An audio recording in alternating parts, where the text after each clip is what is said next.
monde et aujourd'hui, il est important que nous nous engagions à nouveau vers cet objectif pour vaincre complètement la faim, le zéro faim.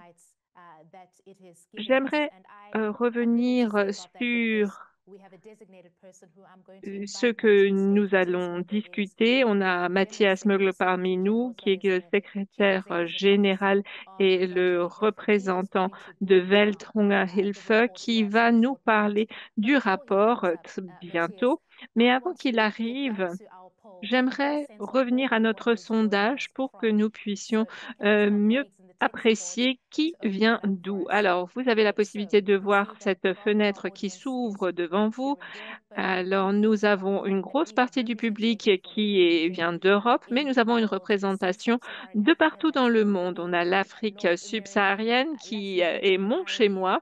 Nous avons aussi l'Asie Pacifique, l'Afrique du Nord, l'Asie occidentale, Amérique latine, les Caraïbes, l'Amérique du Nord. Soyez tous les bienvenus. Et il y a une deuxième question, c'est de quoi voulez-vous entendre parler aujourd'hui? Quelles sont vos attentes vis-à-vis de cette manifestation? Je vois que Mathias est à mes côtés. Il y a beaucoup d'intérêt, un intérêt conjoint, dirais-je, sur les progrès qui ont été effectués. On va en entendre parler un petit peu plus tôt. Il y a une bonne dose de réalité, de retour à la réalité dont nous allons parler. Et cela représente aussi un défi pour les panélistes ainsi que pour une perspective plus politique. Mesdames et messieurs, si vous avez des questions, comme je le disais, vous avez la possibilité de les adresser directement à nos orateurs aujourd'hui. Mais pour ce qui est de ce rapport et ce qui nous dit, j'aimerais inviter Mathias à me rejoindre et présenter un résumé de ce rapport. Mathias, vous avez la parole.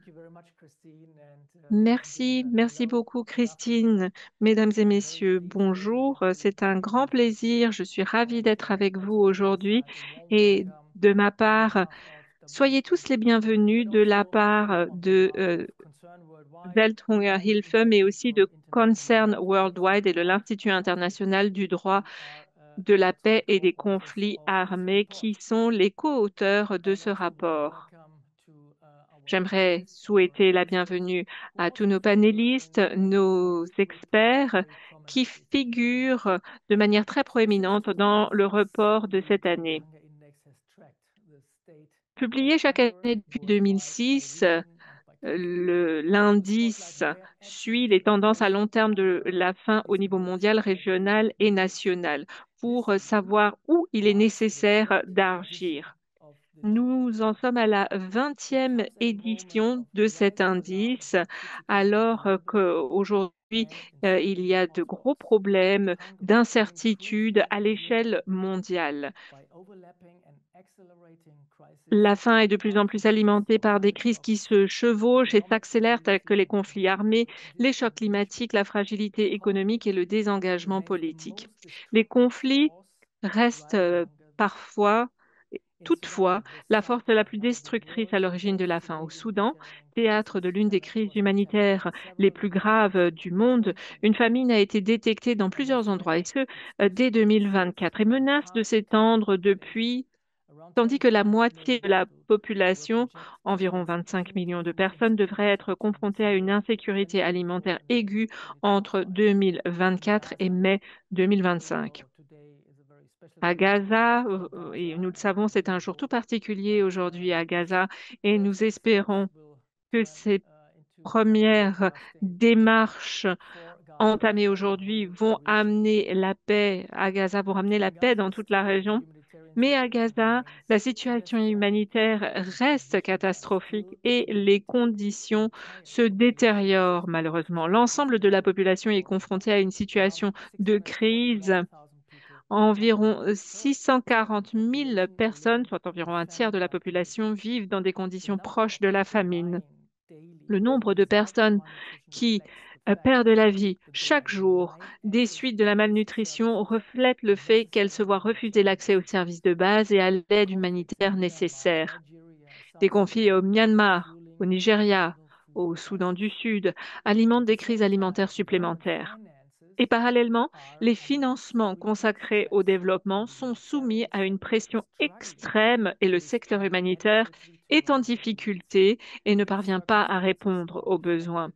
Ces circonstances se reflètent dans nos scores de l'indice de la faim dans le monde.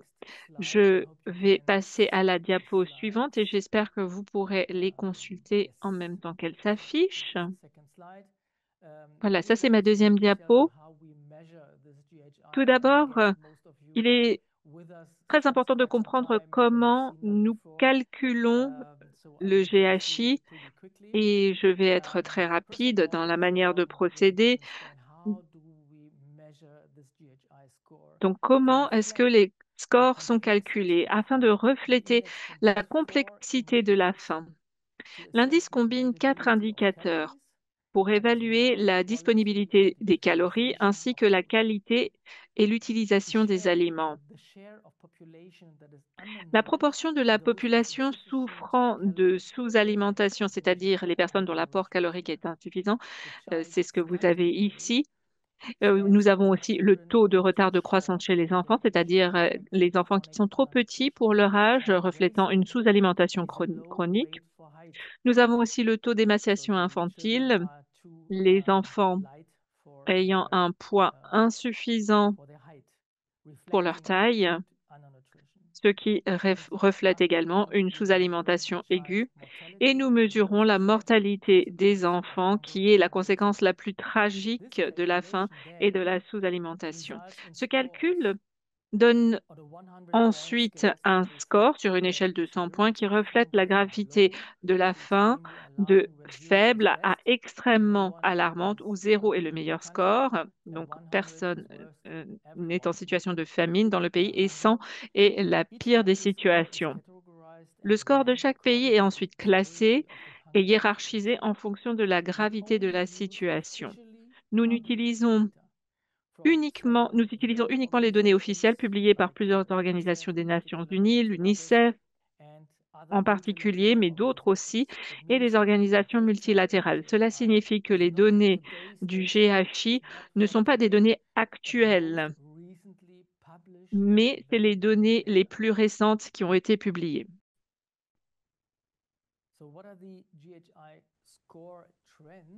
Alors, qu'en est-il de la tendance de ces scores GHI? Vous allez le voir maintenant. Nous voyons un petit peu partout qu'après une phase de progrès notable, donc après 2016,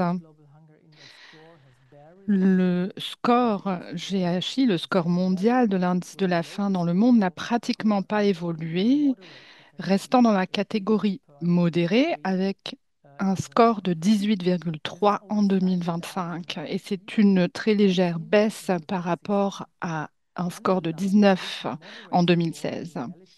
Derrière ce score modéré se cache en fait la réalité suivante. Pour des milliards de personnes, le droit à l'alimentation est hors de portée. Et à travers le monde, ce sont 673 millions de personnes qui ne mangent pas à leur faim. Donc là, c'est l'image globale. Dans 42 pays, la faim reste à un niveau grave ou alarmant, la plupart de ces pays étant situés en Afrique subsaharienne et en Asie du Sud. La question est donc de savoir quelles sont les tendances. Eh bien, dans 27 pays dont les scores pour 2025 sont modérés, graves ou alarmants, la faim a augmenté depuis 2016. Et si les progrès se poursuivent au rythme observé depuis 2016, il n'en reste pas moins qu'environ 56 pays au moins n'atteindront pas un niveau de faim faible d'ici 2030. Alors, voyons si la diapo est là. Elle est là. Alors, de quels pays s'agit-il, ces pays qui ont des niveaux élevés? Il y a 5 pays qui présentent des niveaux de faim considérés comme étant alarmants, ce qui témoigne d'une misère humaine généralisée, d'une sous-alimentation et d'une malnutrition. Haïti, Madagascar, la République démocratique du Congo, le Soudan du Sud et la Somalie sont les pays qui affichent les scores GHI les plus élevés pour 2025. Le Burundi et le Yémen sont également provisoirement classés comme alarmants en raison d'un manque de données pour ces pays. Et justement, les lacunes dans les données constituent un véritable problème puisqu'elles masquent l'ampleur réelle de la faim. Et pour certains pays, les données font défaut en raison de conflits ou de troubles politiques. Pour d'autres pays, c'est parce que les systèmes permettant de mesurer et de lutter contre la faim sont démantelés ou affaiblis à l'échelle mondiale, ou parce qu'il n'y a pas suffisamment de financement, parce qu'il faut disposer de financement pour pouvoir mener ce type d'enquête. Et avec les conflits ou la situation, ces financements ont disparu. Il n'est possible qu'avec des données complètes, le Burundi et le Yémen entrent dans la catégorie extrêmement alarmante.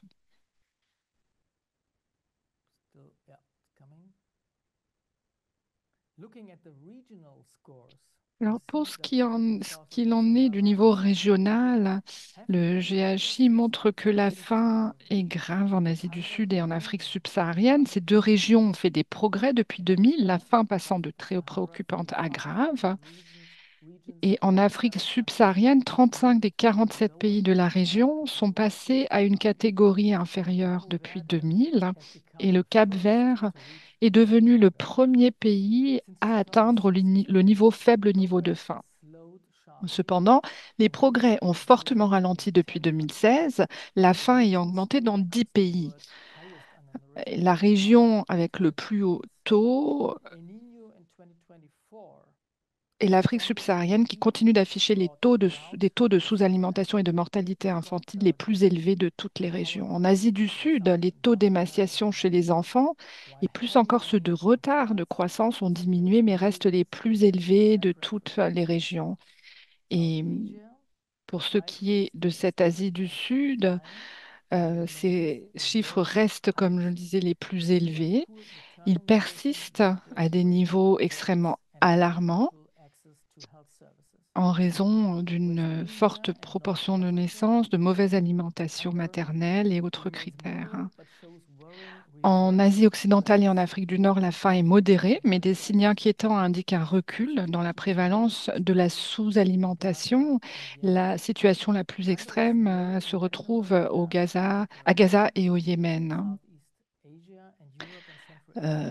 L'Asie de l'Est, du Sud-Est, l'Europe, ce sont des résultats qui sont aussi inquiétants, mais c'est en Corée du Nord qu'il y a aussi une évolution qui n'est pas favorable, même si là, les données ne sont parfois pas suffisantes. Qu'en est-il justement de ce retard de croissance chez les enfants?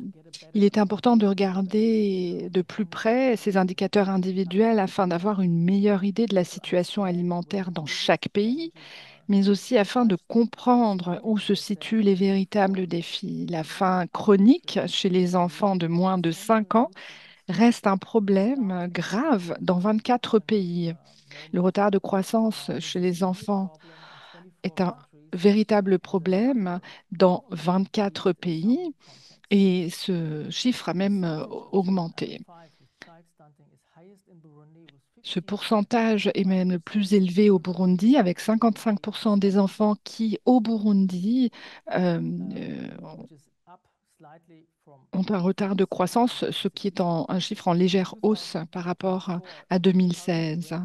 En 2024, les chocs climatiques récurrents, les coûts de transport élevés et les épidémies comme le choléra, la rougeole, la variole du singe ont réellement plongé littéralement 2 millions de personnes dans une situation d'insécurité alimentaire grave, IPC 3+, qui est revenue à 1,2 million depuis 2025 grâce à de meilleures récoltes.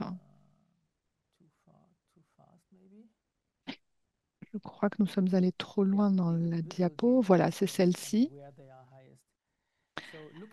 Donc, ces scores à l'échelle individuelle et où ils sont les plus élevés. Nous avons parlé aussi de la sous-alimentation. Alors, il y a aussi l'émaciation infantile, taux le plus élevé au Soudan du Sud, 21%. Et puis, entre avril et juillet 2025, 7,7 millions de personnes, c'est-à-dire 57%, ont été confrontées à une insécurité alimentaire de niveau critique, voire pire. 80 000 ont été confrontés à la famine. La violence, les inondations et l'afflux de réfugiés en provenance du Soudan continuent de peser sur les marchés et les opérations humanitaires. Pour ce qui est de la sous-alimentation, le taux le plus élevé se retrouve en Haïti, 54,2%. Donc c'est plus de la moitié de la population à Haïti qui n'a pas suffisamment à manger en raison de la violence armée, de l'effondrement économique et des chocs climatiques qui ont réduit l'accès à la nourriture et la forte dépendance vis-à-vis des importations de céréales, 6 années de contraction économique et la suspension des programmes d'aide au début de 2025, tous ces facteurs ont aggravé la crise. Pour ce qui est de la mortalité infantile, elle est la plus élevée au Niger, 11,5%, et le phénomène El Niño de 2024 a provoqué de graves inondations et endommagé les infrastructures dans toute l'Afrique occidentale et centrale, le Niger étant l'un des pays les plus touchés. Alors, quelles sont les mesures qui peuvent être prises pour corriger ces tendances et connaître une meilleure évolution? Alors, bien que les progrès globaux en matière de réduction de la faim aient largement stagné depuis 2016, des évolutions positives ont été observées. Les progrès les plus notables ont été réalisés au Mozambique, en Ouganda, au Togo, en Somalie et au Rwanda. Et de manière générale, nous tenons à souligner qu'il est possible de corriger le tir, comme le montre le graphique présenté tout à l'heure. Entre 2000 et 2016, la faim dans le monde a considérablement diminué, même en période de récession et de crise, ce qui prouve que les actions coordonnées sont efficaces et pertinentes. Et ces progrès sont le fruit d'investissements soutenus, d'une volonté politique et d'un leadership. Aujourd'hui, ces leviers sont encore à notre portée et nous allons aujourd'hui approfondir notre débat sur la question des mesures nécessaires pour atteindre l'objectif fin zéro. Pour ce qui est des objectifs, eh bien, nous appelons les gouvernements à agir dès aujourd'hui et à ne laisser personne de côté. C'est notre credo pour l'agenda 2030, c'est-à-dire qu'il faut agir de toute urgence contre la faim et mettre en place des systèmes alimentaires résilients. Nous demandons également au gouvernement de renforcer l'engagement politique au niveau national et de donner la priorité à la mise en œuvre localisée. Et puis, nous leur demandons de rompre le cycle des conflits et de la faim. Ce sont ces objectifs qui vont nous permettre de passer à l'action. Et je suis ravie de pouvoir échanger aujourd'hui avec nos experts pour ensemble débattre de la question de savoir comment nous pouvons nous engager, comment nous pouvons renverser la tendance afin de réduire la famine dans le monde. Merci à vous tous d'être présents ici avec nous. Merci de participer à ce débat. Je passe la parole à Christine. Merci. Merci, Mathias. Je crois que cela nous a donné une bonne image de la situation actuelle et c'est un bon point de départ pour notre débat, pour notre discussion. Vous nous avez fourni les résultats de cet indice 2025 et à partir de là, nous pouvons ouvrir notre débat, mesdames et messieurs. Je pense, pour revenir à ce qui vient d'être dit, vous disiez qu'il ne faut laisser personne de côté. C'est ce que nous allons essayer de faire et d'en tenir compte dans notre débat. Alors, nous avons vu les résultats de cette année, nous les avons entendus, et il semble que nous voyons que aujourd'hui, il ne nous reste plus que 5 ans avant d'atteindre cet objectif de fin zéro. Et est-ce que peut-être c'est en raison d'un échec que nous n'avons pas réussi à avancer ou de quoi s'agit-il? Et la discussion d'aujourd'hui porte justement sur la manière de changer cette trajectoire. Comme le disait Mathias, nous allons entendre plusieurs intervenants qui représentent le monde politique, de la gouvernance et autres pour voir qu'est-ce qui a fonctionné, qu'est-ce qui a peut-être moins fonctionné et surtout comment nous pouvons mettre en place des solutions concrètes pour vaincre la faim. Comme je le disais tout à l'heure, vous pouvez poser vos questions via Zoom en utilisant la fonction de questions-réponses en bas de votre écran. Je n'hésiterai pas à les transmettre. Si vous pouvez penser aussi à mettre dans votre question à qui vous souhaitez souhaitez l'adresser. Les quatre experts que nous allons accueillir et décideurs politiques sont Bimala Raipodial, ancienne membre de l'Assemblée nationale du Parlement fédéral du Népal. Elle est ancienne ministre aussi des Affaires étrangères au Népal. Nous accueillerons également MacDonald Metzger, qui est chef de cabinet adjoint, coordinateur national du secrétariat SUN, bureau du vice-président de la République du Libéria. Nous recevons également Wendy Geza, que beaucoup peut-être connaissent déjà. Elle est chercheuse en systèmes alimentaires et politiques alimentaires au Centre pour les systèmes agricoles et alimentaires transformatifs de l'Université de KwaZulu-Natal en Afrique du Sud. Et puis, il y aura également Dan Smith, qui est ancien directeur de l'Institut international de recherche sur la paix de Stockholm, l'Institut CIPRI, en Suède. Je suis ravie de pouvoir vous accueillir tous ici, chers experts, pour ouvrir ce débat. J'aimerais vous demander, cher public, d'être attentif et puis de nous dire ensuite ce que vous aurez retenu de cette session d'aujourd'hui. Comment pouvons-nous atteindre ces objectifs que nous nous sommes fixés? C'est la question que je souhaite poser à nos experts. Mais je vais peut-être commencer d'abord par vous demander une question que je vous adresse à tous, hein, et à laquelle je vous invite à répondre brièvement. Nous venons de l'entendre, il s'agit de renverser la tendance. Nous sommes encore loin d'atteindre notre objectif fin zéro. Alors, pourquoi pensez-vous que nous en sommes là aujourd'hui? À vous.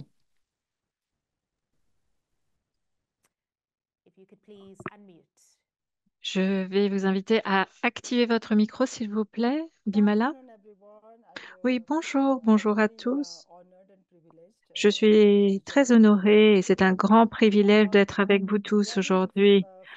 En ce qui concerne les facteurs et la raison pour laquelle nous ne sommes pas sur la bonne voie pour atteindre nos objectifs, je dirais qu'il y a énormément de conflits, de fragilités, les conflits armés plus particulièrement et les déplacements de population qui ont vraiment remis en question la sécurité alimentaire et ce dans beaucoup de régions. Le changement climatique joue un rôle dévastateur, surtout dans la productivité au niveau des céréales, au niveau du bétail, qui touche toute la chaîne d'approvisionnement et malheureusement remet en question les moyens de subsistance des personnes sur le terrain. Les personnes ne peuvent plus ensuite se permettre d'acheter des aliments. Et il y a aussi d'autres facteurs, mais j'aimerais souligner deux points. L'aspect des inégalités sociales et l'augmentation des prix de l'alimentaire qui fait que il est très difficile d'avoir accès à la nourriture. Et il y a des changements aussi au niveau alimentaire euh, parce que du fait du manque de disponibilité, il y a aujourd'hui des problèmes de malnutrition ces changements alimentaires contribuent aussi à cette malnutrition. Les nourritures locales ou tout ce qui est produit localement est dévalué et c'est pourquoi nous connaissons de nombreux problèmes. Et j'aimerais souligner aussi très brièvement euh, pour ce qui est des institutions, nous disposons d'institutions et d'interventions qui sont faites, mais celles que nous suivons sont des projets qui sont entrepris de manière isolée. Il faut se concentrer sur ce que nous savons faire, sur comment nous le pouvons faire avant d'injecter des études extérieures. Étant donné que la faim est un phénomène qui est multidimensionnel et qui a besoin d'une approche euh, aussi à multiples niveaux. Ce n'est pas quelque chose d'unilatéral. Et nous devons être cohérents à travers les secteurs. Ça, c'est aussi l'une des raisons pour lesquelles les interventions ne sont pas toujours très efficaces ou pas aussi efficaces qu'on ne le souhaiterait. En ce qui concerne la sécurité alimentaire, nous avons besoin d'une campagne, d'un mouvement fort. Encore une fois, ça ne doit pas être un projet ciblé, euh, mais plutôt aller beaucoup plus loin euh, pour que nous puissions remplir les facteurs pour euh, travailler mieux d'un point de vue politique. Et que tout cela, c'est lié aussi aux interventions et c'est pourquoi nous sommes à la traîne, c'est pourquoi nous sommes en retard. Merci beaucoup pour cette perspective du Népal.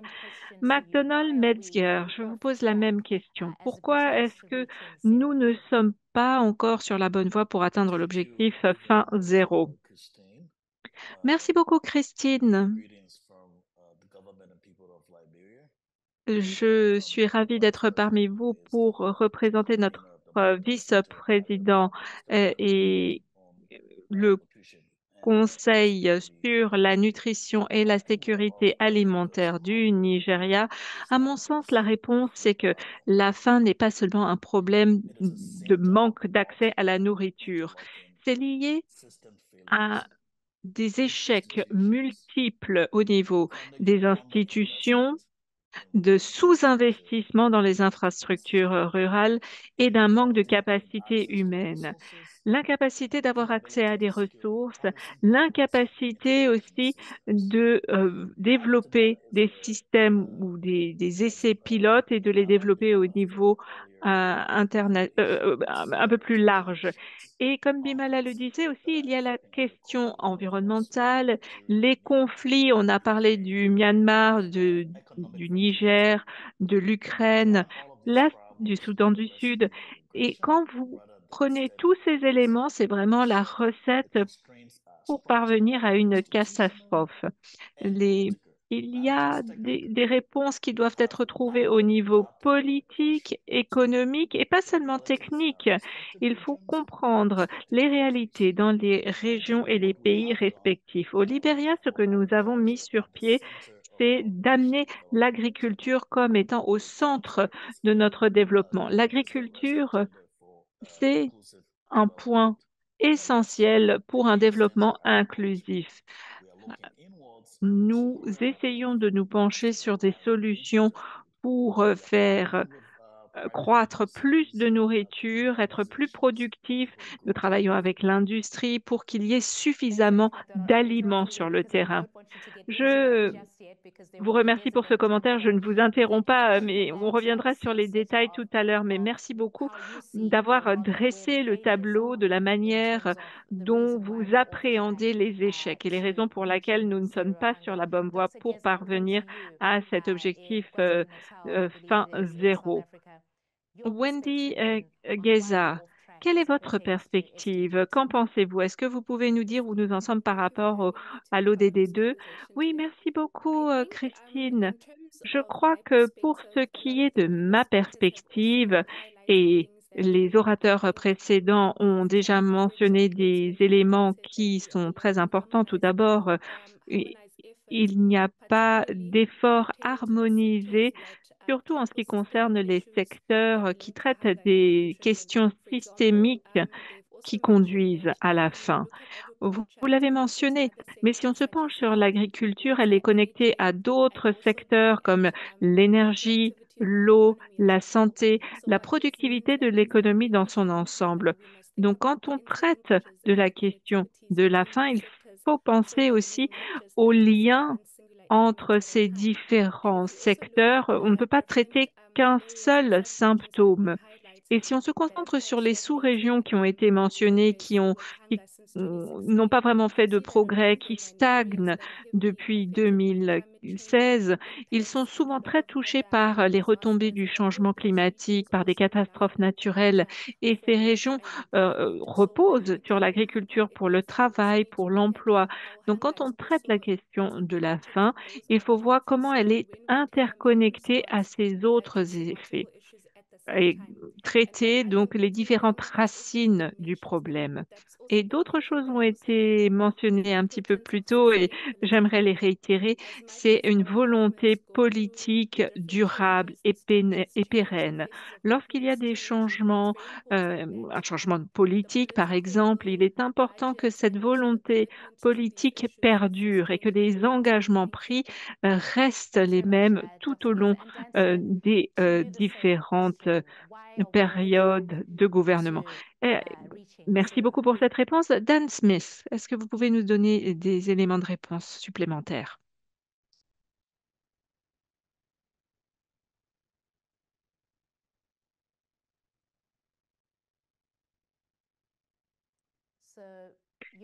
J'ai l'impression que nous avons un problème technique. Ah, oui, je ne pouvais pas désactiver mon micro. Je, je ne sais pas pourquoi. Parfois, il y a des petits soucis techniques, mais me voilà de retour. Tous les commentaires qui ont été faits jusque-là sont très importants et je suis tout à fait d'accord avec le rôle du changement climatique, des conflits, le manque de capacité aussi que vous avez mentionné et de connecter ces différents facteurs. Et il y a un élément supplémentaire, c'est que au cours de cette dernière décennie, surtout, la géopolitique est devenue toxique avec les institutions internationales, ces institutions qui devaient travailler sur les questions du changement climatique, de la fin des conflits, des droits humains, toutes ces institutions se sont affaiblies et dépérissent devant nos yeux, et ce depuis 2022 et l'invasion russe en Ukraine, et a accéléré encore cette année avec les retombées du deuxième gouvernement Trump et son entrée à la Maison-Blanche. Les institutions mondiales aujourd'hui ne sont pas en mesure de gérer ces questions-là, comme le- toutes ces questions, tous ces sujets qu'ont évoqués mes prédécesseurs. Nous étions déjà d'accord sur tous ces points-là en 2016, le changement climatique, les questions relatives aux conflits. On a réussi à faire certains progrès, mais pas de progrès au niveau de la fin. Et donc pour moi, c'est vraiment une question de géopolitique. Dan, vous pouvez maintenir votre micro ouvert, comme on l'a déjà entendu dans la présentation avec Mathias. Les conflits sont l'élément bouleversant le plus fort lorsqu'il s'agit de la faim. Qu'est-ce qui fait de ces conflits aujourd'hui des, des conflits aussi dévastateurs pour la sécurité alimentaire? Alors, il y a deux choses que j'aimerais souligner. Bon, il y a beaucoup d'éléments de réponse que je pourrais vous donner, étant donné qu'il y a différents liens entre les conflits et la sécurité ou le manque de sécurité du système alimentaire. Mais j'aimerais revenir sur deux choses. C'est l'échelle du conflit pour certains d'entre eux. Le nombre de personnes qui sont tuées a doublé pendant la deuxième décennie des années 2000, c'est-à-dire pendant les années à partir de 2010 jusqu'à 2020 par rapport aux années précédentes. Et en 2025, nous avons déjà le même total que pendant la période 2010-2020. Donc, les conflits sont beaucoup plus sanglants. Prenez le Soudan, le Myanmar, l'Ukraine, Gaza, la République démocratique du Congo, le nombre de personnes qui ont été déplacées. Regardez le nombre et le type de ces conflits à Haïti, par exemple, où les capacités de l'État sont complètement détruites et avec une montée en puissance de problèmes liés à l'alimentation. Donc c'est l'échelle, purement et simplement l'échelle de ces conflits. Et il y a encore 15 ans, nous avions une trentaine de conflits armés. Aujourd'hui, c'est 60 conflits armés qui touchent différents États. Donc le problème s'est aggravé, l'échelle des conflits et le nombre de personnes impliquées. Et les êtres humains sont les cibles. La destruction des personnes, de leur vie, de leurs moyens de subsistance, de leur agriculture, de leur ville, n'est pas seulement un effet secondaire ou une conséquence de la tragédie qu'ils traversent. C'est pour l'un ou l'une ou l'autre des parties belligérantes l'objectif de la guerre. Et naturellement, cela cause des problèmes de sécurité alimentaire. Pour en arriver au point que nous voyons comme étant ce manque d'alimentation, même utilisé comme une arme de guerre. Je crois que euh, la famine affamée des populations est devenue une arme et il n'y a pas de mots pour exprimer mon désarroi. Merci beaucoup pour ces commentaires. Mais effectivement, il y a deux. Vous avez beaucoup écrit sur la relation bidirectionnelle entre les conflits et la faim. Mais est-ce que vous avez un exemple de comment il serait possible de briser ce cercle vicieux? Alors, oui, au niveau de l'État, ce que nous avons vu en Algérie, Maroc, Égypte, après les crises alimentaires et la volatilité en 2007-2008, nous avons vu que des systèmes et des stratégies liées à ces systèmes ont été conçus pour augmenter la sécurité alimentaire et une meilleure résilience au niveau social. Qui plus est, au niveau des communautés, et ce à beaucoup d'endroits, même dans les contextes les plus difficiles, par exemple le Soudan du Sud, au Mali et dans des régions, ou alors des régions entre la Colombie et le Venezuela, plutôt au niveau communautaire, si il y a une coopération menée par la communauté pour restructurer l'alimentation pour ne pas être aussi dépendant des importations. Si cette collaboration se met en place avec une certaine autonomie et résilience, cela permet d'arriver à des relations beaucoup plus pacifiques. Et on en ressort gagnant-gagnant. La paix s'établit et il y a une meilleure situation alimentaire aussi. Merci beaucoup, merci pour ces éléments de réponse. Wendy Gaza, je me tourne vers vous maintenant. Vous avez étudié les politiques alimentaires mises en place en Afrique du Sud, en Malaisie, en Tanzanie et au Ghana. Et vous avez, dans vos travaux, constaté que, bien que ces politiques soient bien conçues et régulièrement mises à jour, elles ne sont pas correctement mises en œuvre. Alors, quels sont les obstacles et comment les surmonter?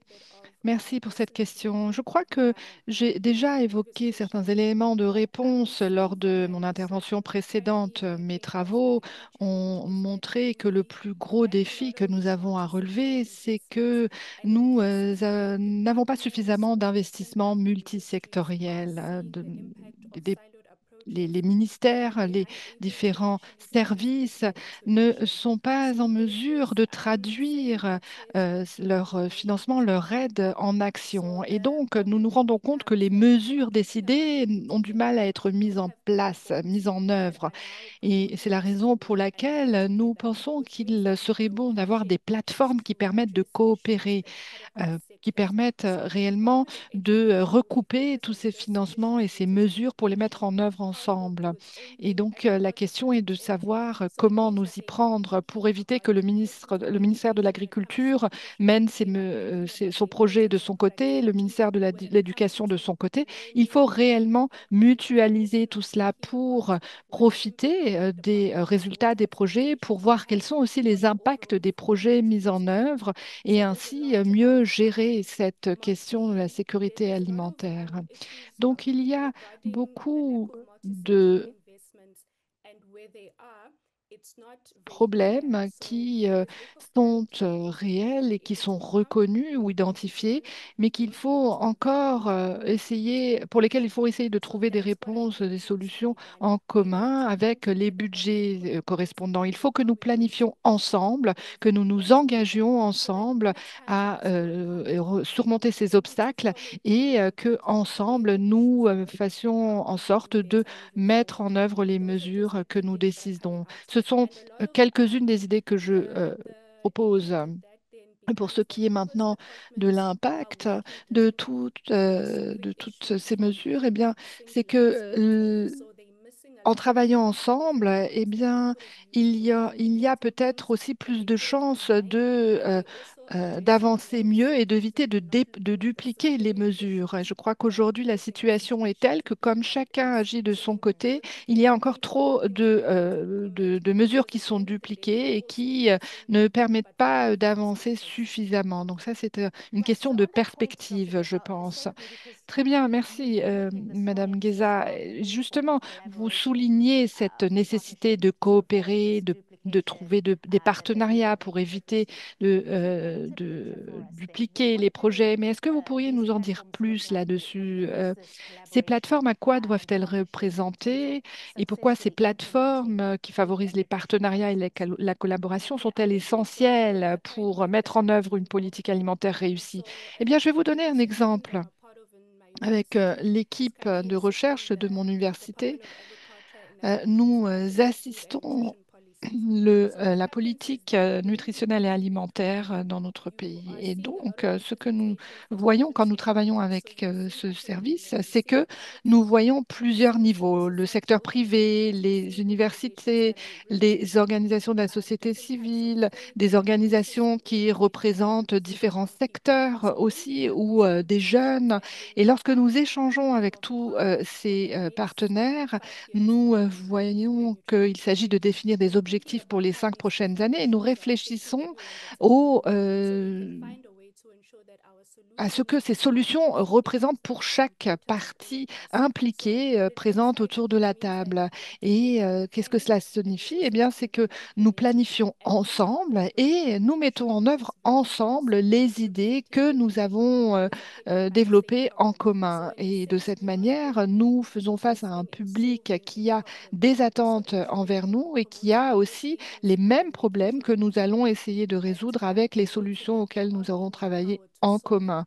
Donc, je pense que c'est cette collaboration qui va nous permettre d'avoir une perspective sur le terrain et pas une perspective du gouvernement et de mieux répondre aux besoins sur le terrain parce que nous comprenons mieux quels sont les défis pour les groupes de population sur le terrain. Donc, je crois que dans l'ensemble, c'est grâce à des peut-être organes de conseil, de discussion où on arrive à rassembler les différentes parties concernées que l'on peut mieux répondre à ces problèmes. J'espère que j'ai pu répondre à votre question. Oui, merci. Et d'ailleurs, n'hésitez pas peut-être à revenir là-dessus selon les questions qu'il y aura dans le public. Alors, je me tourne maintenant vers Bimala Raipodial. Euh, le Népal a inscrit le droit à l'alimentation dans sa constitution. Alors, quel a été son impact jusqu'à présent et quelles lacunes subsistent aujourd'hui encore? Votre micro n'est pas encore activé.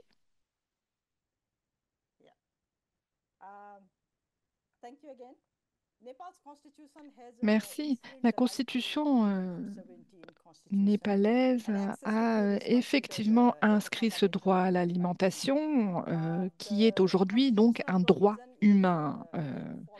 Donc cette constitution est la base justement de cette politique alimentaire qui se base sur plusieurs éléments, 17 points au total, et il s'agit de transposer aussi cette politique, ce droit à l'alimentation dans notre législation pour que chacun ait un droit à l'accès à cette alimentation. Et le gouvernement continue de définir des priorités et de réfléchir à cette question. Et aujourd'hui, parmi les responsables politiques, C'est un sujet qui, au moins, est à l'ordre du jour. Et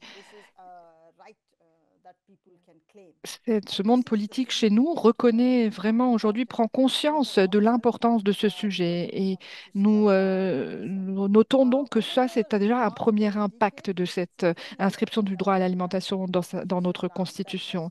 C'est une bonne chose que nous ayons ce droit à l'alimentation réellement inscrit dans cette Constitution et nous avons vu que l'engagement constitutionnel a permis aussi de relancer la discussion sur ce paysage alimentaire. Et la question qui se pose aujourd'hui, c'est celle de l'intégration de la sécurité alimentaire dans notre politique à l'échelle fédérale. C'est-à-dire qu'aujourd'hui, on peut vraiment dire que la question de la sécurité alimentaire est devenue une véritable priorité du programme politique. De même, nous voyons qu'il y a une meilleure cohérence politique entre le secteur agricole, le secteur euh, euh, culturel et d'autres secteurs, le secteur de la santé, tous ces secteurs qui sont concernés par cette nécessité d'avoir une sécurité alimentaire garantie. Il y a aussi des programmes qui ont été mis en place à l'échelle scolaire pour prôner une bonne nutrition, une bonne alimentation. Nous voyons également quelles sont les mesures qui sont prises au niveau de l'aide pour moyen de subsistance. Donc tout cela, ce sont des éléments qui sont déjà concrets aujourd'hui chez nous et qui découlent réellement directement de cette inscription du droit à l'alimentation dans la Constitution. Il y a aussi la question de l'accès à l'alimentation. Dans de nombreux cas, vous savez, nous faisons face à des initiatives au niveau des groupes de population, que ce soit des communautés agricoles ou autres, qui eux-mêmes ont déjà reconnu l'importance de l'alimentation et qui considèrent ce sujet de l'alimentation, de cette sécurité alimentaire comme essentiel. Et il y a quand même aussi encore, malheureusement, de nombreuses lacunes que nous constatons toujours parce que pour mettre en œuvre la législation, vous savez, dans la législation, il y a plusieurs éléments toujours. Et nous constatons qu'il est encore assez difficile que de vraiment mettre en place tout ce qui est inclus dans la législation. Il y a des progrès qui ont été faits, c'est certain, mais il reste encore certaines lacunes. Et ce droit à l'alimentation étant maintenant un droit humain, c'est une bonne chose, mais la population n'a pas encore cette habitude de défendre, de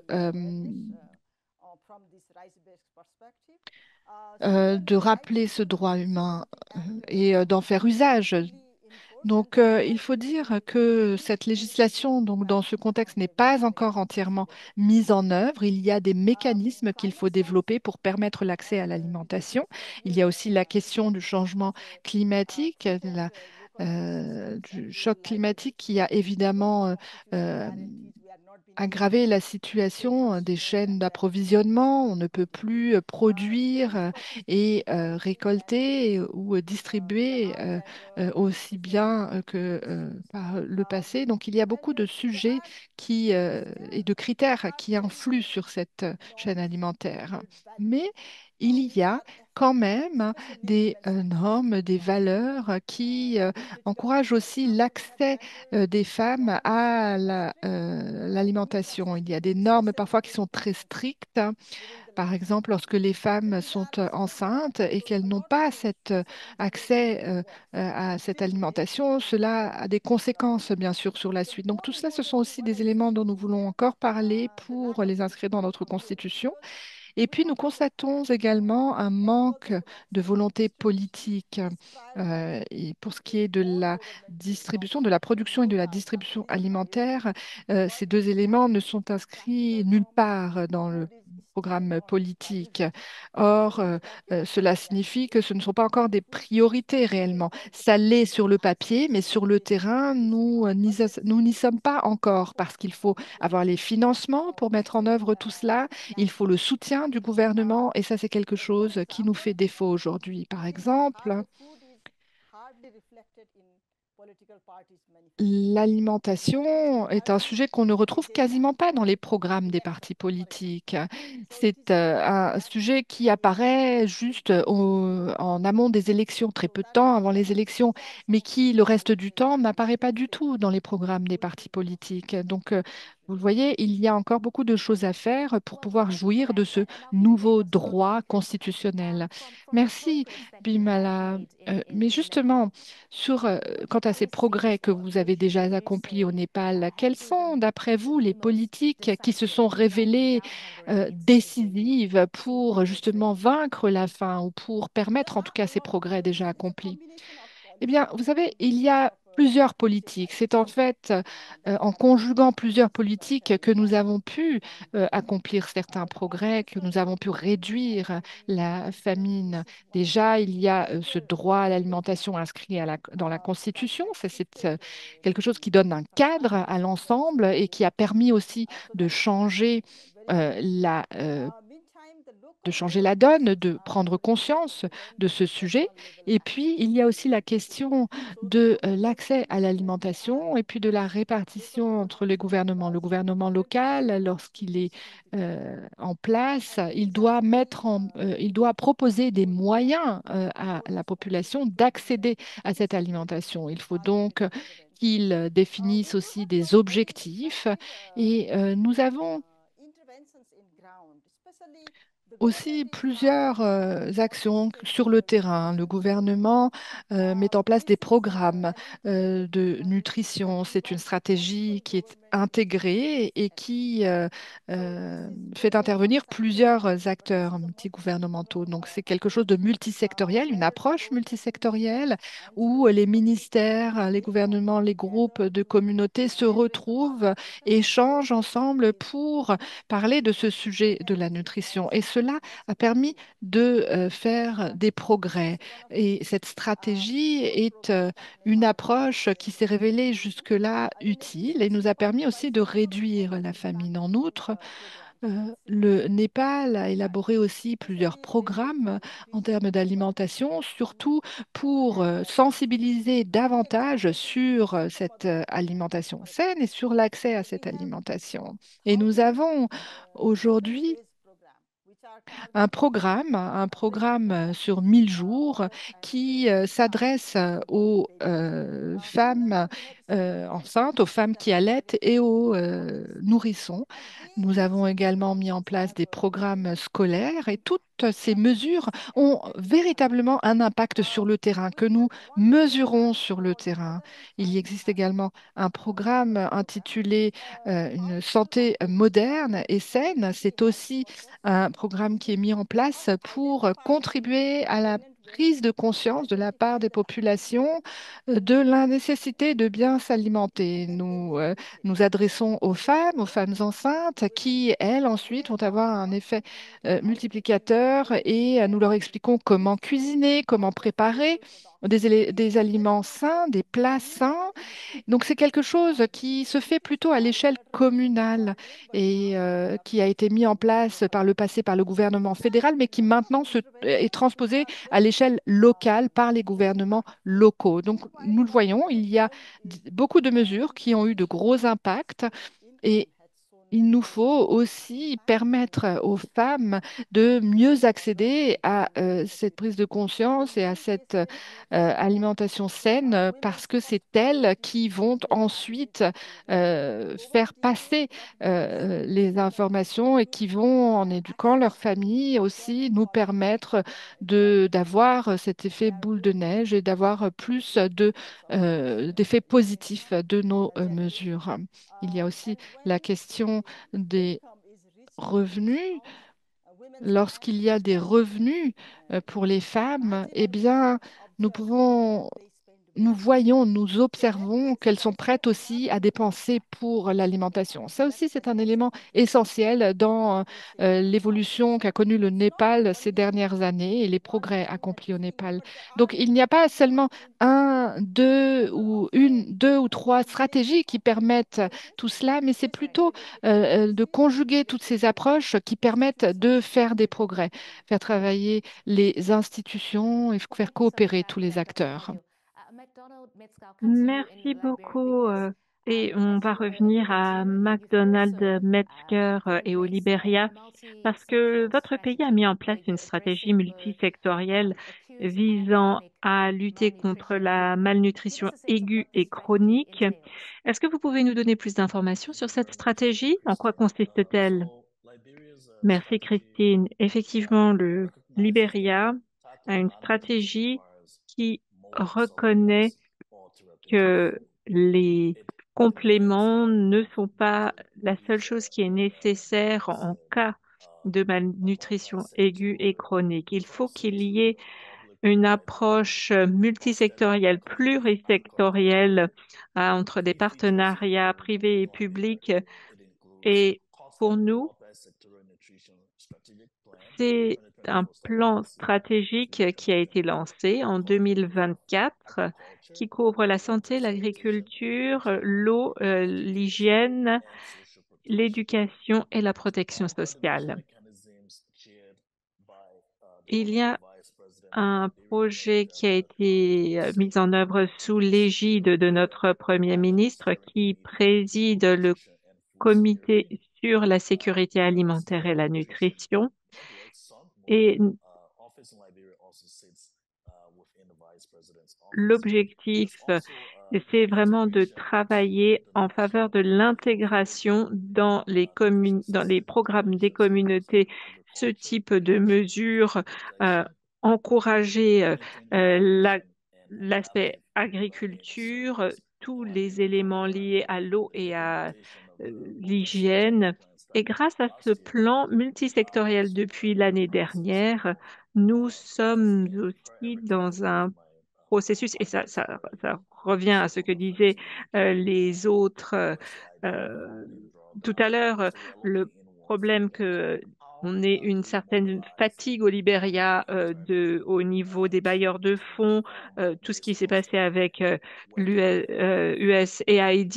où pouvons-nous trouver des fonds? Où est-ce que le gouvernement peut trouver des fonds?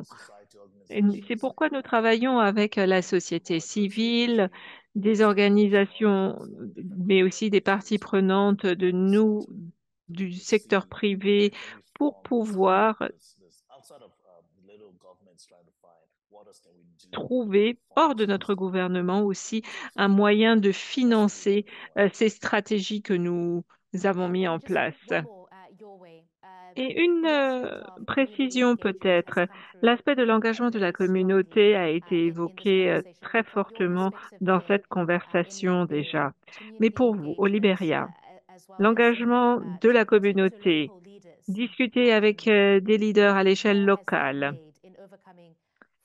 est-ce que cela vous a permis de surmonter certaines insécurités alimentaires de manière efficace, mais aussi facilement déployable à plus grande échelle?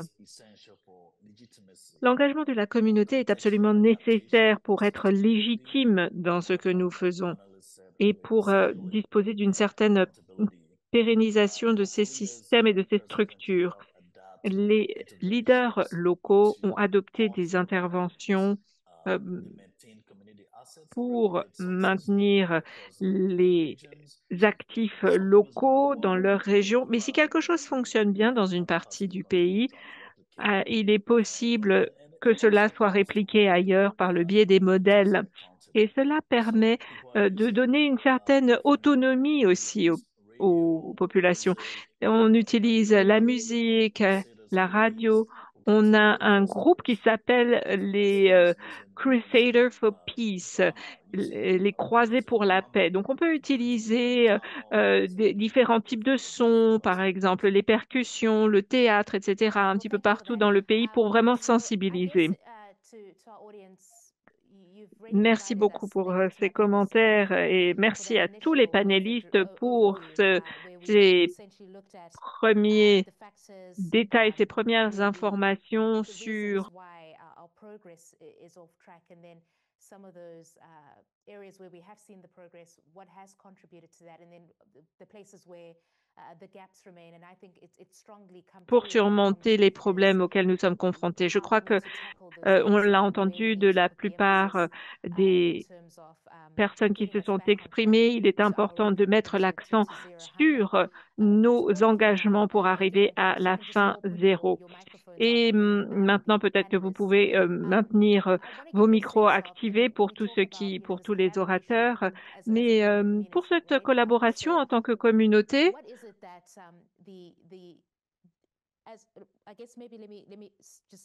et peut-être que vous pouvez nous le redire, il y a différentes crises, une accélération de ces différentes crises et des défis par exemple, les conflits armés, les chocs climatiques, la fragilité économique qui est exacerbée dans nos sociétés, qui rend les choses beaucoup plus difficiles et ce manque d'engagement de la part des communautés parfois. Donc, comment est-ce qu'on peut traiter ces crises qui se chevauchent et parvenir à notre objectif qui reste objectif fin zéro? Est-ce que vous pouvez peut-être réagir? Je vois McDonald Metzger voulait reprendre la parole, mais je veux entendre des commentaires de chacun d'entre vous. Merci, Christine. Pour ce qui est des approches entre les différents secteurs, le manque de fonds d'un côté, mais d'un autre côté, la possibilité de trouver des solutions pour parvenir à la paix, renforcement du gouvernement. Au Libéria, nous avons utilisé une approche toute particulière sur des prévisions liées au climat. On utilise la protection des systèmes de protection sociale. C'est aussi lié aux semences qui sont utilisées compte tenu du changement climatique. Et ça, c'est très intéressant. Et qui peut aider justement à cette bonne gouvernance? Qui peut nous aider? Eh bien, je crois que c'est lié à la volonté politique, pas seulement au niveau national, mais aussi au niveau des acteurs internationaux, ceux qui sont déjà engagés dans différents conflits qui causent le changement climatique, qui sont ceux qui remanient l'ordre économique mondial. Je crois que on est tous d'accord sur qui sont les populations les plus vulnérables et quel est l'impact des actions de certains groupes de personnes. Donc là, je crois que il est nécessaire de définir des conditions sur lesquelles nous sommes tous d'accord. Voilà les choses qui, ne- qui sont hors limite, qu'on ne peut pas faire. Et je crois qu'il est important de se mettre d'accord sur certaines conditions. Et seulement à partir de ce moment-là, on peut opérer de la manière la plus adéquate. Il ne s'agit pas seulement de gouvernement d'un pays, mais aussi des acteurs mondiaux. Et Dan Smith, si on prend la perspective des axes mondiaux et de cette volonté politique, que pouvez-vous ajouter? Quand on organise des conférences sur le développement, les conflits, la paix, le changement climatique, il manque quelque chose si vous n'avez pas un ministre ou un vice-ministre d'un pays nordique qui euh, répond à son homologue d'Afrique subsaharienne pour dire il faut que nous sortions de nos systèmes cloisonnés. Parce que si on veut sortir de ce système cloisonné, c'est de disposer de l'argent et de sortir l'argent de ces systèmes cloisonnés. Parce que souvent, la raison pour laquelle on fonctionne ainsi, c'est que il est nécessaire de trouver un changement de comportement, d'attitude qui puisse être financé. De toute façon, je crois que nous sommes d'accord. Toutes les institutions avec lesquelles nous sommes impliqués sont d'accord. Il faut comprendre que, pas seulement sur le problème alimentaire, mais de manière beaucoup plus large, sur les questions qui nous préoccupe et qui préoccupe les citoyens du monde. Il n'y a pas de solution à au terrorisme, au changement climatique, au conflit, au risque de la prochaine pandémie. Il n'y a pas de solution s'il n'y a pas d'appel à l'action. Et c'est à cela que je vous invite de réfléchir. C'est sur ces actions qu'il faut que nous réfléchissions tous ensemble et pas vraiment de disposition ou de quelque chose qu'on veut prescrire au niveau international, mais travailler ensemble, que ce soit au niveau des universités, au niveau académique, au niveau des gouvernements, dans les ministères, entre le secteur privé et le secteur public, entre les ONG et les institutions. Je pense que c'est important. Si nous ne travaillons pas ensemble, nous allons tous disparaître ensemble. Et on peut l'observer. Et je pense que c'est quelque chose qu'il faut garder à l'esprit tous les jours. Tout à fait d'accord. Okay, so I take it, Dr. Geza, that you would be underscoring the points made Alors, by Congressman Wendy, Wendy. vous êtes Dr. Geza, d'accord, we've got more vous venez overtime notes and questions d'opiner. Et nous that avons I will aussi be des questions de presenting la part to the du panelists. So public. Je I vais vous do les want to just présenter get a très little bit more outline rapidement, in terms of mais this j'aimerais quand même dynamic that we have obtenir as an plus international d'informations sur la community dynamique en to the tant que point communauté Ms. Becker that internationale. the C'est ce que global north. And disait I'm wondering, Dan is tout there à something in the l'heure, global north le within the Nord different et les choses or la manière community dont les choses auraient pu essentially être something that organisées is included more différemment. money into the Est-ce system que because we are having to justement, face the lorsqu'il reality of what s'agit some would call des donor mesures fatigue. supplémentaires que les So what pays is du it that the Nord auraient global pu north faire et could cette have been doing differently? fatigue And perhaps des what is it bailleurs that de fonds. the global Co- south Comment can aurait-on be pu doing to réagir strengthen and différemment et accelerate comment est-ce que progress on les pays de hunger l'hémisphère reduction? sud peuvent So aussi if we réagir could pour maybe faire des go that progrès way, dans la begin with the réduction? global north and then we look at the On va commencer south peut-être and then par le just nord et progress from ensuite on here. So reviendra au if you could sud keep these et pour finir answers ensuite sort of precise par des to the point. questions Perhaps du Dr. Geza, public. from you, the On perspective of what it is Peut-être, the global Dr. north Geza, est-ce que vous could voulez be doing. répondre? Quelles sont les mesures supplémentaires que le Nord aurait ou devrait prendre? Je suis tout à fait d'accord avec ce que disait Dan tout à l'heure en ce qui concerne les partenariats entre le Nord et le Sud.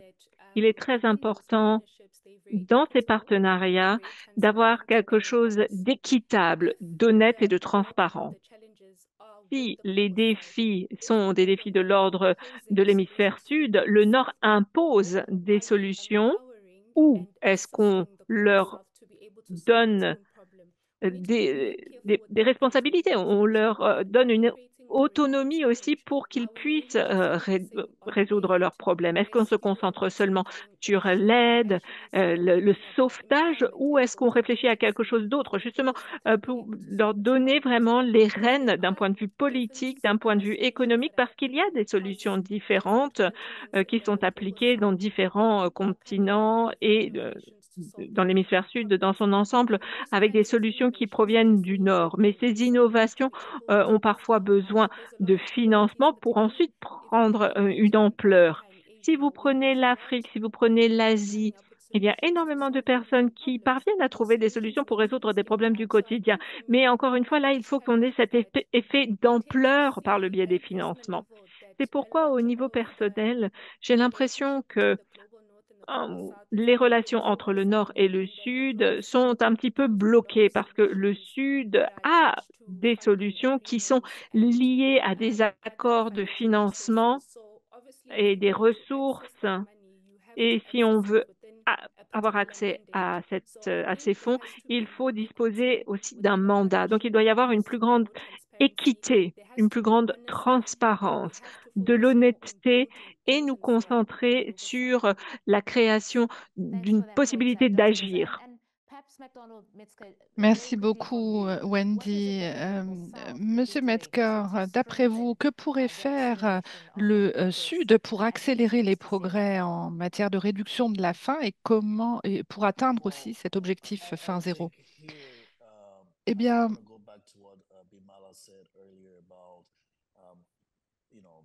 je reviens à ce que disait Bimala tout à l'heure, à savoir faire en sorte que des partenariats soient scellés, soient renforcés et que les gouvernements aussi travaillent plus main dans la main. Et je crois que nous avons des changements de gouvernement dans de nombreux de nos pays tous les 4 ou 5 ans. Et lorsque il y a un nouveau gouvernement qui est en place, eh bien, l'agenda national euh, change aussi et évolue et donc les priorités aussi ne sont plus les mêmes. Alors la question est peut-être de savoir comment est-ce que nous pouvons faire de cette question de l'alimentation et de la sécurité alimentaire un sujet prioritaire pour tous les gouvernements. De sorte que lorsqu'un nouveau gouvernement arrive, il ne passe pas ou ne définisse pas de nouvelles priorités, mais qu'il garde justement ce sujet comme une priorité à son agenda, dans son programme.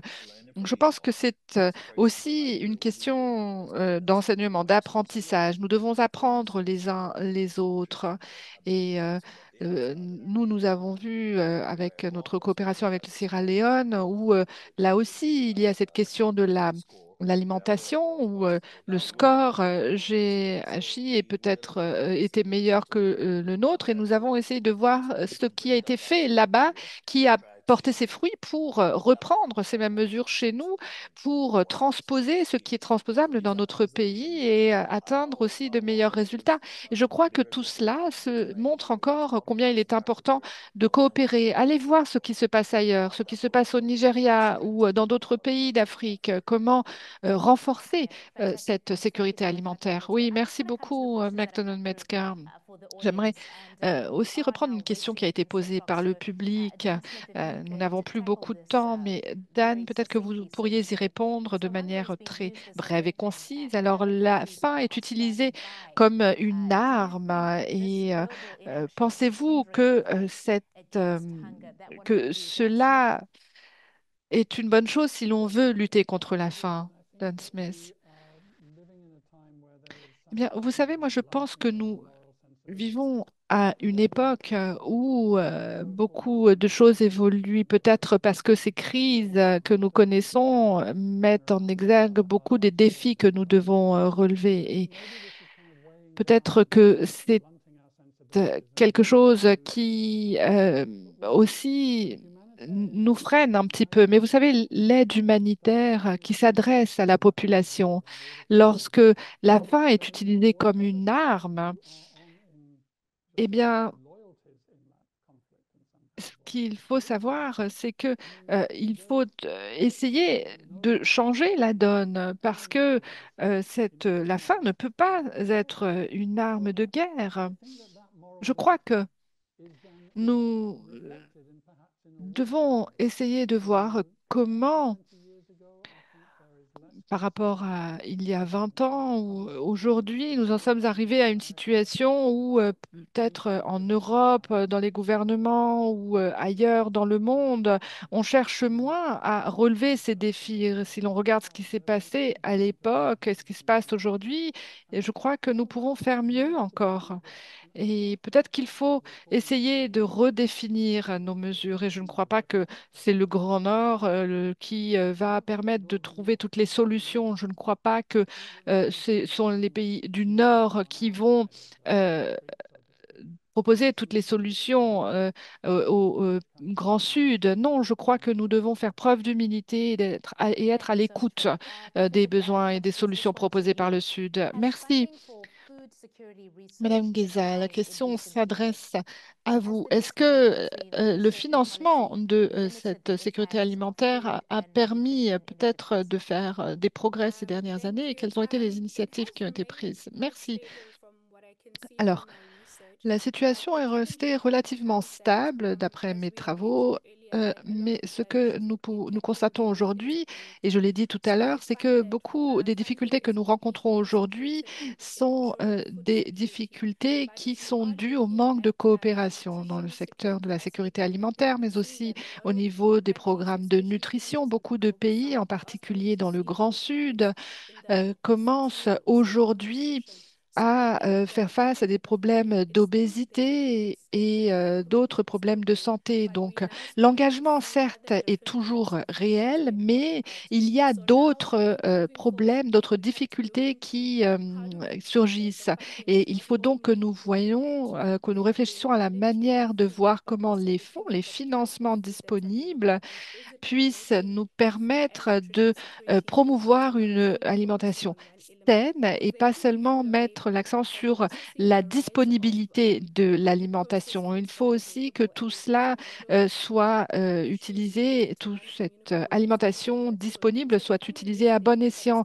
Donc, éviter de trop transformer cette alimentation pour peut-être prévenir d'autres problèmes, d'autres conséquences en termes de santé. Merci, Wendy Gaza. McDonald's, que pouvons-nous faire pour augmenter les investissements dans les infrastructures locales, dans l'alimentation locale, pour faire en sorte que nous puissions faire face à ces difficultés actuelles? N'oubliez pas que nous n'avons pas beaucoup de temps dans votre réponse. Eh bien, je pense que c'est au niveau des gouvernements qu'il faut s'engager euh, pour faire en sorte que les investissements disponibles permettent de relancer les infrastructures. Les gouvernements locaux doivent contribuer au développement de ces infrastructures, à l'élaboration de programmes d'alimentation sur le terrain. Et c'est de cette manière que nous aurons un meilleur retour sur investissement. Par exemple, et c'est juste un exemple, aux États-Unis, où j'ai vécu avant de revenir dans mon pays natal, les travailleurs sociaux sont considérés comme étant la colonne vertébrale du système social américain. Et peut-être que dans les pays du Sud et ailleurs dans le monde, on peut aussi essayer de profiter des expériences acquises dans d'autres pays. Bimala Raipadial, comment pouvons-nous faire ces choix aussi? Parfois, il est difficile d'introduire de nouvelles, de nouveaux aliments dans une population. Oui, alors ce que je peux vous dire, c'est qu'au Népal, il y a une prise de conscience, une sensibilisation progressive de la nécessité d'utiliser la production locale. Donc, comment utiliser à bon escient cette alimentation que nous avons chez nous, que nous donnent nos terres. Ça, c'est quelque chose d'important. Euh, Lorsque les gouvernements locaux ont la possibilité et les capacités de donner les ressources à la population, eh bien, celle-ci sait utiliser cette production locale et c'est aussi être plus sensibilisé à la nutrition, aux valeurs nutritionnelles, à la préparation de son alimentation. Donc, ce sont plusieurs éléments qui sont liés à la question de l'alimentation, mais il faut que le gouvernement local pousse tous ces programmes, les lance vraiment. Et puis, il y a des initiatives menées par les communautés elles-mêmes qui, elles-mêmes, euh, propose des actions à l'échelle, par exemple, des écoles pour expliquer la nécessité de cette alimentation saine. Donc, on voit que les gouvernements locaux peuvent en fait semer et que ce qui en ressort va être pris en charge par les communautés locales. Il n'est pas nécessaire forcément d'introduire de nouveaux aliments, mais plutôt de regarder ce qui est disponible à l'échelle locale, quelles sont aussi les valeurs nutritionnelles de cette alimentation locale, et ensuite d'aider la communauté, la population à utiliser ces aliments dans son alimentation quotidienne. Merci, merci Bimala. Nous allons nous arrêter là pour aujourd'hui. Je sais qu'il y a encore d'autres questions que nous ne pouvons pas malheureusement toutes comprendre. Nous n'avons plus beaucoup de temps aujourd'hui. Nous vous avons demandé d'être présents à cette session pour 1h30, alors nous sommes limités par le temps, mais je vais quand même ici terminer en remerciant chacun des intervenants ici présents aujourd'hui. Je retiens 3 points clés. D'abord, la faim est un problème politique. Elle n'est pas inévitable, comme nous le constatons. Que pour atteindre notre objectif de fin zéro, il faut que le Sud prenne les choses en main. C'est un des sujets que nous avons évoqués. Et il est important aussi de comprendre que il faut faire des choix audacieux en matière de paix, de gouvernance et de systèmes alimentaires pour atteindre cet objectif fin zéro. Je vous remercie, chers experts, d'avoir été là avec nous aujourd'hui. Madame Rae-Podial du Népal, les progrès que vous avez accomplis sont très encourageants. De même, McDonald Metzger, nous vous remercions d'avoir été là et Madame Geza aussi, merci d'avoir été présente avec nous et de nous avoir donné votre point de vue, votre perspective, de nous avoir expliqué comment est-ce que vos recherches, vos travaux de recherche ont permis de prendre des mesures aussi au niveau politique. Et puis, Mathias, merci à vous aussi pour votre intervention, votre présentation et merci à Dan. Je vais maintenant euh, formuler quelques dernières remarques. Si on peut, pendant ces remarques, peut-être donner la parole à Rachel Nickham, qui est chez Concern Worldwide et qui va, nous vous voyons déjà à l'écran, qui va de dire les mots de la fin. Merci. Merci. Merci à vous de vous être joints à nous aujourd'hui et merci à nos experts aussi pour leurs interventions, leurs contributions. 20 ans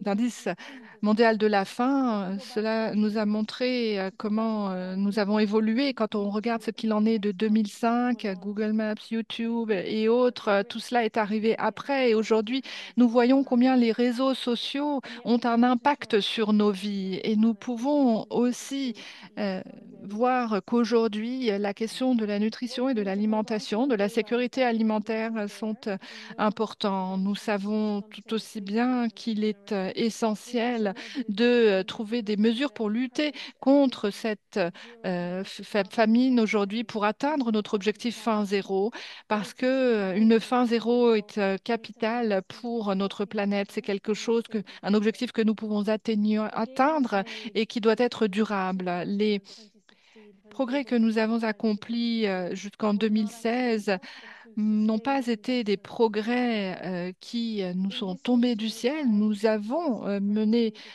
des actions pour y parvenir et nous devons continuer à aller dans ce sens. Nous devons mettre l'accent sur 3 éléments.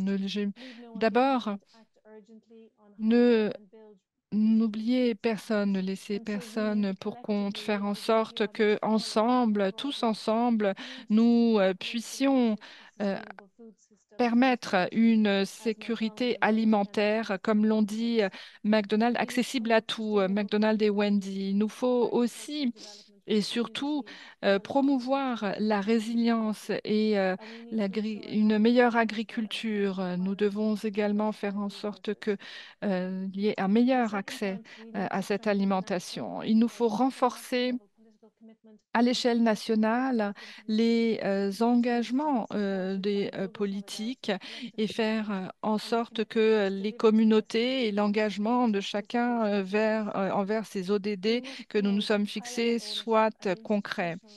Et faire respecter le droit international et faire en sorte que ceux qui font de la faim une arme de guerre répondent de leurs actes. Euh, Trouver un moyen de donner aux gouvernements locaux de nous accompagner dans cette lutte contre la faim. Nous devons ensemble coopérer pour, comme le disait Dan, que nous fassions de la lutte contre la faim notre priorité et que cette faim ne soit plus une arme de guerre. C'est ce niveau de capacité qui va nous permettre de renverser la tendance. Et comme je le disais, il est possible de renverser la tendance. Il faut faire plus encore pour lutter contre la faim et les conflits. Nous devons également, lorsque c'est possible, nous servir de cette lutte contre la faim pour faire des progrès dans le monde et pas de la faim comme une arme de guerre. Ce sont des exemples de ce que nous pouvons faire ensemble pour lutter contre la faim. Il y a ces ODD dont nous avons tant parlé aujourd'hui et nous, à Welthungerhilfe, nous essayons de travailler avec nos partenaires pour mener ces actions partout dans le monde, dans des régions, dans des pays où ce besoin est réel pour atteindre un objectif, accompagner, aider les enfants, la population locale à mieux s'alimenter, à accéder à l'alimentation pour que ces enfants puissent non seulement survivre, mais aussi prospérer. Ce devrait être un droit, une réalité pour tout un chacun. Et malheureusement, nous constatons aujourd'hui que ce droit à l'alimentation n'est pas une évidence. Nous vous remercions tous, chers publics, chers panélistes, d'avoir été ici présents aujourd'hui avec nous. Merci à notre équipe dans les coulisses. Merci aussi à nos collègues de Weltrunger Hilfe et à tous ceux qui ont contribué à faire de cette session d'aujourd'hui une session réussie. Merci. Merci, Rich Nikelha. Merci d'avoir résumé l'ensemble de notre webinaire. Mesdames et messieurs, si possible, je vous demande de rester une dernière minute avec nous. Il y a encore une question qui va apparaître à l'écran parce que j'aimerais savoir, vous avez ici à l'écran un code barre. Si vous pouvez le photographier et répondre à la question que nous posons. Si jamais le code barre ne fonctionne pas, vous pouvez répondre à la question via le chat. La question est la suivante. Quelle serait l'étape que vous franchiriez aujourd'hui pour permettre de se rapprocher et d'arriver à la fin zéro dans votre communauté ou dans votre travail? Peut-être que vous pourriez répondre à cela avec des mots-clés via ce code barre ou dans le chat. Vous pouvez utiliser ces deux fonctions. Nous voyons déjà quelques premières réponses. La paix et la volonté politique. Nous l'avons dit, il nous reste 5 ans avant 2030 et nous essayons tous ensemble de voir comment nous allons pouvoir atteindre cet objectif de fin zéro. Comment retrouver cet engagement et reprendre cet engagement d'atteindre cette fin zéro. Comment voulez-vous vous y prendre dans votre communauté, dans votre travail? Je vois qu'il y a déjà plusieurs réponses qui affluent à l'écran. Merci. Travailler en équipe, défendre aussi la nutrition saine, c'est vrai. Faire en sorte aussi de s'engager, de faire le lien avec le secteur privé, promouvoir aussi l'alimentation durable, euh, sensibiliser à la question de la nutrition, donner plus d'autonomie aux femmes. Tout ça, ce sont quelques-unes des idées qui ont été proposées. Et merci à vous tous. N'hésitez pas à nous suivre. Sachez que vous aurez la possibilité de revoir cette session en ligne sur YouTube, sur notre canal YouTube. Merci à vous tous. Nous l'avons dit plusieurs fois. Merci à vous tous qui avez passé 1 heure et demie avec nous à ce webinaire. Nous espérons que ensemble, la communauté globale que nous sommes, nous arriverons à faire avancer les choses pour pouvoir atteindre nos ODD et faire en sorte que nous n'oublions personne, que tous ensemble, nous atteignions cet objectif. Merci à vous tous de ma part et de la part de mon équipe. Bonne fin de journée, bonne fin d'après-midi, bon après-midi à tous, peu importe où vous vous trouvez. Euh, Hashtag GHI 2025. Vous pouvez nous suivre, nous retrouver. Merci à vous tous et n'hésitez pas à partager nos informations. Et merci à tous les experts. Merci à vous tous, chers publics, et à bientôt.